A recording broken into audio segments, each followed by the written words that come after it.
Jeremy Plunk and Brian Natto from horseplayernow.com for Night School tonight. We're going to talk about intra-race wagers. Those are the races made, the bets made within a race, such as top to bottom, win, place, and show all the way down through a superfecta.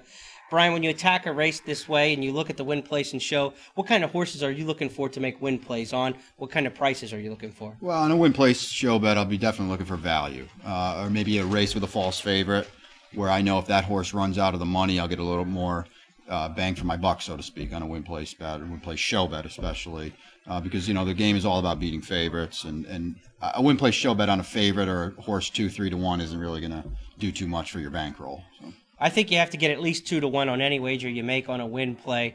A good handicapper can win a third of the time making selections. That's a very good handicapper. So you've got to get $6 back for every 2 that you play in order to churn a profit in the long term. So if I'm looking at a win play, I don't look for anything that's less than 2 to 1 odds. And obviously I want something a little bit bigger than that. If I'm going to dive into the place and show pools, I want a bigger price, a horse 5 to 1 or more at least to be playing in the place and show. You want to get at least $4, $5, $6 back in the place spot, or else to me you're just trading around nickels and dimes. Sure, the depth of the field is important too. You don't want to really make a win, place, show bet in a 6-horse field because there's guaranteed, it doesn't matter who runs in the top 3, you're not going to get a lot of value.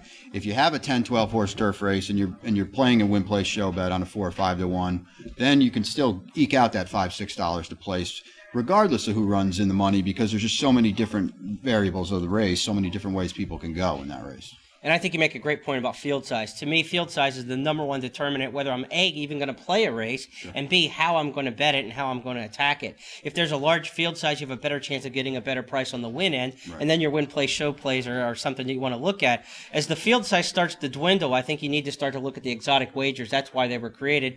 The EXACTAS is something, even if you have a 4 or 5 horse field in a tiny field, you might still want to try your EXACTAS all the way up through the bigger fields. Sure. On EXACTA plays, for me, I'm not big on boxing horses. I don't know your philosophy on that. But my strategy is limit your number of losses. You don't want to be boxing 4 horses for $24, right, because guaranteed 22 out of $24 are guaranteed to lose in that situation. Sure. So I try to play my EXACTAS more focused, and that's the way I attack those. I think you have to have an opinion. I used to be a teller at Saratoga, and people would come up and they'd maybe do a $50 EXACTA box with 2 horses, and I'd say, have an opinion. You can't like both of them equally. You know, maybe, so say you're doing a $10 EXACTA box, well, somebody you have to like more, maybe an $8 EXACTA one way, $2 the other way. You have to like someone more than the other. So like you said, you're guaranteed to lose money if you do an EXACTA box, or if you do, you know, 3 or 4 horses in an EXACTA box. So you should want to tier it to who you like the best to reward yourself if you're right, because that's how you maximize your value in this game. EXACTAS are the way to make that first building block into the exotic wagering. The next step is my favorite wager of all, the TRIFECTA. I've been playing them since they were literally invented. It ages me a little bit, but, you know, TRIFECTAs weren't offered until about the 1980s, so it's not one of those wagers that's been around since the beginning of time, but it's to pick the top 3 horses in order of finish, and it sounds simple, but it can produce a pretty lucrative payoff. Yeah. The key, again, is field size. You need a good field size in order to get a great TRIFECTA payoff. If you're trying to play tries in 6, 7 horse fields, you're going to need total chaos to happen to get a big return. And it's not much easier in a 7-horse field to pick the TRIFECTA than it is in a 10-horse field. It's still a difficult wager. You need to get paid when you're right. Yeah, and that's why they usually pay so well, because it is a hard wager to hit. With a TRIFECTA, I think, again, you take that key horse, take that horse you like, put him in first, second, and third with maybe some long shots, and key him up and down, and kind of hope for the best, because you can be dead right in a TRIFECTA and still not hit a TRIFECTA. Yeah. Because sometimes that 40 to 1 gets his nose on the line for third that you just didn't see. And as, you know, sharp as you were in the first and second slots, you didn't have them. So now you lose. You know, it doesn't matter how close you are. If you don't have all 3, you lose. Well, it's interesting you say that, because that's my strategy in playing. I almost always will use all in the third spot. If you build a TRIFECTA ticket with a strong opinion on top, I need a key horse that I really like who can win the race to play a try or a superfecta. Sure. You key that horse on top with 3 horses second, with the entire field third. In a 10-horse field, you're only looking at a $24 wager to make a play like that. And that's a situation where instead of betting $24 to win on a horse where you might get, you know, $80, $90 back, here you have a chance to roll the dice for $500 on the same kind of investment, and you still only have to be right on the top horse for the most part, and you still have to have an opinion on who can possibly run second. But when it comes to third or fourth in a TRIFECTA or superfecta, the all button can be your best friend sometimes. Field size, again, critical in these wagers. Because it ensures that you can be incorrect and still make a great score, even though some horse that you wouldn't have used with somebody else's money runs third, you've got it. You know, and that happens more. That happens I wouldn't more say often than not. I wouldn't say it happens all the time, but like Right. you say, more often than not, you scratch your head and wonder how that horse got third.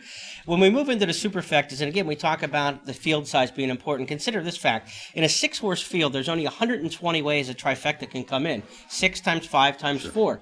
In a 10-horse field, it's 720 combinations, 10 times 9 times 8. So just going up 4 more horses in a race actually makes 600 more combinations in a trifecta. Multiply that out even more in a superfecta wagering. That's why the field size is such a big deal. And when you talk about superfectas, the 10-cent increment has become probably the best friend of superfecta players. And that's, to me, the way you have to attack a superfecta is with those 10-cent tickets. Yeah, it allows the budget player to get in, you know, and play with the big boys, so to speak. The 10-cent super, you can have so much fun. You can have a lot of different permutations and not spend an arm and a leg. And you can still make a decent score because it doesn't matter if you have a 40-1 in third. It doesn't matter if you know the dollar player is not going to have it. Right. He's just not. So it allows you to get in there and play with the big boys and still make a major score without spending a lot of money. And that's the name of the game. I think there was some fear with people when the 10-cent superfecta came in that it was going to purge the pools down and they weren't going to pay as much as they were. I haven't seen that at all, and I haven't seen any study that would indicate that either. Like you say, the dollar player's not going to have it in a lot of situations. The 10-cent player may have it, but do 10 of them have it? Exactly. And to make up the difference in that. The 10-cent super can keep you away from the tax man on a lot of occasions. The superfecta that would pay $1,000 for $1 only pays $100 for 10 cents, and that'll keep you away from the IRS line when you have those payoffs that are less than $600 for every buck. So it's a good way to avoid the taxes, and it's a good way to give yourself some extra coverage. But if you're playing the superfectas, again, demand big fields and try to use those 10-cent combinations as best as you can. Yeah, big fields. You know, you need a key horse, maybe even 2 key horses in the superfecta, because, like you said, you're talking so many more combinations that are out there. But you know, with the 10 cents superfecta, you can do that. You can play around and you can just have crazy outcomes, and that's how you get paid in this game. I think the moral of the story with the intra-race bets, as Brian said earlier, have an opinion. That's the key thing. It's not just to box a bunch of horses and hope that you fall on the right 4 and mingle them all together. It's about having an opinion and building on that opinion and maximizing how much you can get back. But it all starts with picking a winner. Sounds good.